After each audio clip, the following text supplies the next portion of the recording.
विद्यार्थियों, आज हम जो विषय ले रहे हैं वो है application of music in abnormal psychology, यानी असामान्य मनोविज्ञान में संगीत का अनुप्रयोग। इसके पूर्व के वीडियो में हमने शिक्षा मनोविज्ञान में संगीत का अनुप्रयोग इस पर चर्चा की थी। देखिए, मनोविज्ञान जो है वो सामान्य मानव के व्यवहार का अध्ययन करता है, पर असामान्य मनोविज्ञान जो है वो मानव के विकृत मन का अध्ययन करता है।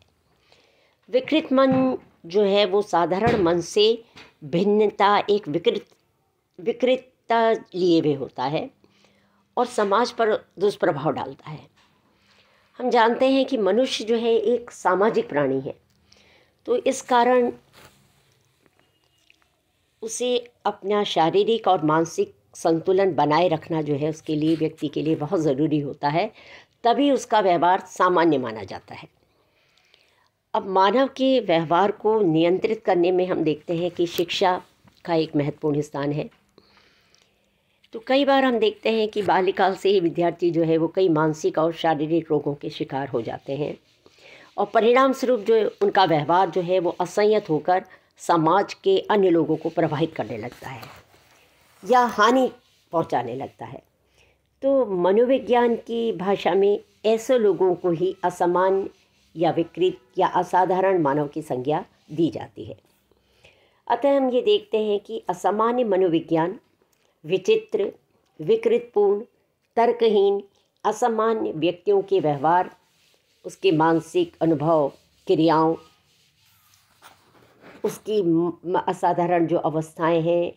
एवं उसके मानसिक रोगों का अध्ययन जो है करता है और उनके मानसिक रोगों के कारणों का पता लगाकर उनके उपचार के लिए उसमें सुझाव भी देता है। असामान्य शब्द जो है वो अंग्रेजी एबनॉर्मल का हिंदी रूपांतर माना गया है, जिसमें हम देखते हैं कि दो शब्द मिले हुए हैं, एब प्लस नॉर्मल। यानी एब का अर्थ होता है नहीं और नॉर्मल का अर्थ होता है नियमित या रेगुलर। तो इस दृष्टि से असामान्य की परिभाषा ये होती है कि जिसमें नियमितता नहीं पाई जाती, एक रेगुलरिटी नहीं होती, वो जो है असामान्य है। अब इस असामान्य को किस्कर एंड डब्ल्यू जो है उन्होंने जो परिभाषित किया है ये असामान्य को, उनका कहना है कि असामान्य व्यवहार उन व्यवहारिक तरीकों की सुविधा के लिए नामांकन है जो सामाजिक अभिलाषाओं को पूरा करने में असफल रहते हैं। अब ये जो असामान्य व्यवहार है, इसके स्वरूप को जानने के लिए ही असामान्य मनोविज्ञान जो है वो कार्य करता है। तो ये असामान्य मनोविज्ञान को के लिए जो परिभाषाएं हमें प्राप्त होती हैं वो है, जैसे लैंडिस तथा बोल्स कहते हैं कि असामान्य मनोविज्ञान ऐसे मानव व्यवहार तथा मानसिक अनुभव का अध्ययन करता है जो कि असाधारण व अविवेकपूर्ण तथा किसी न किसी रूप में दैनिक जीवन की सामान्य मनोवृत्ति से अलग अलग ही लगता है। तो किस्लर का मानना है कि असामान्य मनोविज्ञान का वह अंग है जो कि व्यवहार तथा अनुभव के विचलनों का अध्ययन करता है तथा इसका क्षेत्र व्यक्तित्व के विकारों तथा प्रेक्षित मनोविज्ञान विकारों की व्याख्या करने हेतु सिद्धांतों का विकास करता है व परिकल्पनाओं तथा सिद्धांतों की वैधता को स्थापित करने के लिए प्रायोगिक प्रविधियों को अनुप्रयुक्त करने का प्रयास करता है। तो इस तरह हम देखते हैं कि असामान्य व्यक्तित्व जो है उसमें हमें कई अलग अलग तरह की जो है उसमें कुछ लक्षण या उसकी विशेषताएं कुछ हमें नज़र आती हैं, जैसे कि अनुरूपता का भाव, तो असुरक्षा की भावना उसमें, मूल उसमें दुश्चिंता, व्यक्तिगत अपरिपक्वता, तो वास्तविकता से पलायन या बौद्धिक असमर्थता या शारीरिक अकुशलता या आत्म तिरस्कार, मानसिक शक्ति का विसरल, मतलब इस तरह के अनेकानेक जो है उसमें असामान्य ये चीज़ें हमें मिलती हैं। तो असामान्य जो व्यवहार है उसके मूल में हम देखते हैं कि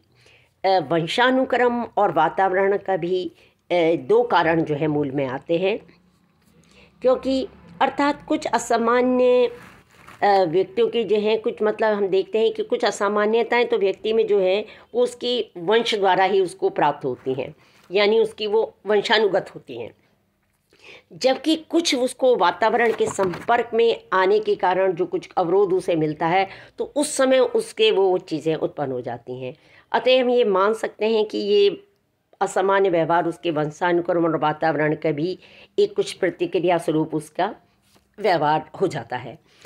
अब ये असमान व्यवहार के हमें जो कारण नज़र आते हैं उसका मतलब कई कारण हो सकते हैं कि जैसे समाज परिवार द्वारा उपेक्षा मिलने पर, या वातावरण उसका घर या परिवार या उसका वातावरण सही ना होने पर, या शारीरिक अक्षमताओं के कारण जैसे कभी दुर्घटना में के कारण, अपंग हो जाने के कारण, या भावनाओं को बहुत अधिक दबा देने के कारण, इस तरह से, या विकास मार्ग अवरुद्ध हो, ये जीविका उपार्जन के साधन ना मिलने, मतलब इस तरह के अनेकानेक कारण जो है इस चीज़ के लिए हो सकते हैं, जो कि हम देखते हैं कि इस तरह के कारण जो हैं वो व्यक्ति के अंदर इस प्रकार के विकार जो हैं उत्पन्न हो जाते हैं। तो और इस कारण जो है उसका व्यवहार भी जो है वो असंयत हो जाता है और वो बिल्कुल असामान्य व्यवहार वो करने लगता है। अब प्राचीन समय में हम देखते हैं कि इस प्रकार की मानसिक व्याधियों के लिए लोग जो थे वो अंधविश्वास में का सहारा लेने लगे थे। वो कहते थे ये इस तरह की जो चीज़ें हैं ये भूत प्रेत और इन कारण में से होने लगी हैं। लेकिन जैसे जैसे विज्ञान की प्रकृति भी लोगों ने उस चीज़ को समझा और मनोविज्ञान जो है इस तरह की ये शाखा जो है सामने आई, जो कि व्यक्ति के व्यवहार और उसके असंयत व्यवहारों का भी अध्ययन करने लगी, तो सामने असामान्य मनोविज्ञान जो है सामने आया और उसमें फिर ये चीज़ें जो हैं उसने ये देखा कि किस तरह से ये असामान्य व्यक्तियों की स्थिति में सुधार लाया जा सकता है। तो उसके लिए उन्होंने अनेकानेक पद्धतियाँ प्रयोग की। तो इन्हीं मनोवैज्ञानिक पद्धतियों में हम देखते हैं कि संगीत को भी असामान्य व्यक्तियों के व्यवहार में सुधार लाने का एक प्रबल माध्यम माना जाने लगा। यदि हम ये जानते हैं कि संगीत के द्वारा अगर उसके शारीरिक अक्षमता या कारणों से जो असामान्यता आई है वो उसका उपचार संगीत के द्वारा नहीं हो सकता, परंतु उसकी मानसिक विकृतियों को दूर करने में संगीत जो है वो अवश्य सहायक सिद्ध होता है। तो अब जो है संगीत जो हम देखते हैं कि मानव मन में उत्पन्न विविध भावों की जो है सुंदरतम अभिव्यक्ति है। तो मनोविज्ञान जो है वो मानव मन में उत्पन्न भावनाओं का वैज्ञानिक अध्ययन है। इस कारण दोनों में हम देखते हैं कि एक घनिष्ठ संबंध माना जाता है। इसलिए असामान्य व्यवहारों को नियंत्रित करने में संगीत को बेहद सहायक माना गया है। अब भारतीय संगीत जो है उसका हम देखते हैं कि मानसिक अवस्था में प्रभाव पड़ते हम देख सकते हैं कि प्रत्येक व्यक्ति, हम ये देखते हैं कि भले ही वो संगीत को समझे या ना समझे, लेकिन उसको एक आनंद की अनुभूति जो है अवश्य होती है। अच्छा, प्राय हम ये देखते हैं कि मनोवैज्ञानिकों ने असमान व्यक्तियों को निम्न 4 रूपों में बांटा है, 4 भागों में बांटा है कहना चाहिए। पहला मनोस्नायु विकृत, दूसरे मनोविकृत, तीसरा मानसिक रोगी और चौथा समाज विरोधी। अब ये देखते हैं हम ये चारों प्रकार में ही रोगियों को सुधारने के लिए, उनकी मानसिक स्थिति को सुधारने में संगीत जो है बेहद सहायक सिद्ध होता है। अब जैसे पहली स्थिति जो आती है कि ये एक जो पहला मनोस्नायु विकृत, ये एक सरल मानसिक रोग है और इसका कारण जो है स्नायु मंडल की मतलब उसमें इसमें मतलब जो उसमें स्नायु मंडल की क्षीणता है और ऐसे में भय, उन्माद, मनो दौर्बल्य, इस तरह की एक आकुलता वाली स्थिति जो है उसमें व्यक्ति में होती है। और इस व्यक्ति जो है ये अन्य कार्यों के प्रति तो पूर्ण सचेत होता है, पर इस स्थिति में हम देखते हैं कि संगीत बेहद सहायक होता है, क्योंकि संगीत में सम्मोहन की एक अपूर्व शक्ति होती है। अतः स्वरों की शक्ति के द्वारा आकुल व्यक्ति को जो है एक मंत्र मुक्त किया जा सकता है और उसकी आकुलता को थोड़ा शांत किया जा सकता है। इसी प्रकार संगीत में मानव हृदय के निकट से स्पर्श करने की भी शक्ति होती है। अतः इसके द्वारा आकुल और व्यथित व्यक्तियों को आसानी से वश में किया जा सकता है। इसी तरह से हम देखते हैं कि जो दूसरी अवस्था आती है मनोविकृति वाली, ये एक मानसिक रोग है, तीव्र मानसिक रोग है। इसमें व्यक्ति का संपूर्ण जीवन हम देखते हैं कि बिल्कुल अस्त व्यस्त हो जाता है और इसमें व्यक्ति अपने आचरण के बारे में पूर्ण अनभिज्ञ होता है। तो अतः ऐसी स्थिति में भी हम देखते हैं कि संगीत के द्वारा उसमें सुधार लाया जा सकता है, क्योंकि उसके लिए मतलब हम देखते हैं कि उसमें अनेक प्रकार की मतलब इसमें एक विद्वानों ने ये कहा है कि हृदय को छूने वाला संगीत रोगी की उत्तेजक दशाओं को परिवर्तित कर देता है। उसकी पाचन शक्ति, श्वास, गले आदि सब पर उसका प्रभाव पड़ता है। फलस्वरूप उसकी कल्पनाएं, स्मृति आदि ये चीज़ें जो हैं ये जागृत हो जाती हैं और जीवन से उसका पुनः लगाव जो है स्थापित किया जा सकता है। इसी तरह से हम देखते हैं कि जो तीसरी अवस्था आती है मानसिक दुर्बलता वाली, उसमें ये मानसिक दुर्बलता के कारण इसके में भी जैसे इसमें क्या होता है व्यक्ति का इसमें दुर्बलता के कारण व्यक्ति का जो है मानसिक विकास जो है वो बिल्कुल रुक जाता है और वो फलतः ये होता है वो किसी भी प्रकार के कार्य को ना तो समझ सकता है और ना ही कर सकता है। अब चौथी अवस्था आती है कि ये रोग नहीं है, पर इसमें क्या होता है कि वो समाज के साथ अभियोजन न करने की एक प्रवृत्ति होती है। तो इसमें हम ये देखते हैं कि इस तरह के रोगी या तो मंदबुद्धि के होते हैं, तो वो इसलिए वो समाज के नियमों का उल्लंघन करते रहते हैं, और या वो बहुत बुद्धिमान होते हैं कि वो जानबूझकर समाज की अवहेलना करते हैं। तो इस प्रवृत्ति को भी, और ये मतलब का मूल कारण जो है उनकी कोई ऐसी दमित इच्छा या कोई कुंठा, ये इस तरह की इसके पीछे माना जाता है कि ये उसके पीछे ये जो है उनकी कुंठा जो है उस कारण जो है वो कुंठाग्रस्त व्यक्ति जो है इस तरह का व्यवहार करता है।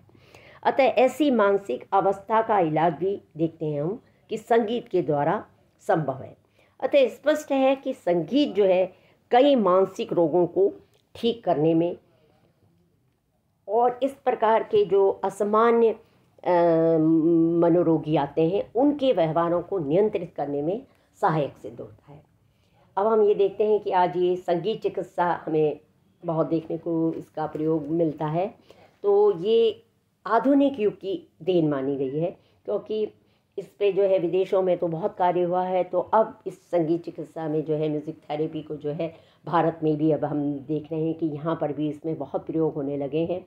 अच्छा, और मनोवैज्ञानिकों का ये मानना है कि संगीत में जो है अच्छी से अच्छी औषधियों के मुकाबले रोग विनाशक गुण जो है विद्यमान है, और संगीत के द्वारा हृदय एवं मस्तिष्क के रोग जैसे पागलपन, दिल का डूबना, हिस्टीरिया, बेहोशी, तो दिल का धड़कना, मिर्गी आदि अनेक रोग जो हैं वो संगीत चिकित्सा के द्वारा जो है वो ठीक किए जा सकते हैं। इसी तरह से हमारे जो राग हैं उनकी अवतारणा भी करने से भी रोग जो है वो शांत होते हैं। इसी तरह से हमारे वाद्य जो हैं उनका भी संगीत चिकित्सा में प्रयोग किया गया है, जैसे सितार, वीणा, तानपुरा, सारंगी, वायलिन, इस तरह के जो साज हैं, पखा आवाज़ आदि, इस तरह के अवनद्यवाद भी, इस तरह के जो ये साज हैं इनको भी संगीत के चिकित्सा में इन सबका प्रयोग किया गया है। तो कहने का आशय ये है कि संगीत जो है